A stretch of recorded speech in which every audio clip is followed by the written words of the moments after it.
তো এখন এবিএসটা সবভাবে টেস্ট করা হইতেছে রিপন ভাই, সবভাবে অন অফ করে রিপন ভাই সব কিছুই টেস্ট দিবে অন অফ করেও, রানিং এভরিথিং। এবিএস লাইটে জ্বলে আছে, স্পিডটা ফলো করে না। এই রকম এই যে স্পিড যখন একটা লিমিট পার হয়ে যাবে তারপরে এবিএস লাইট বন্ধ হয়ে যাবে।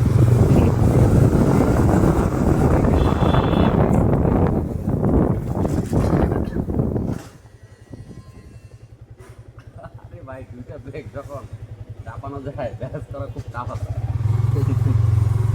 Hard break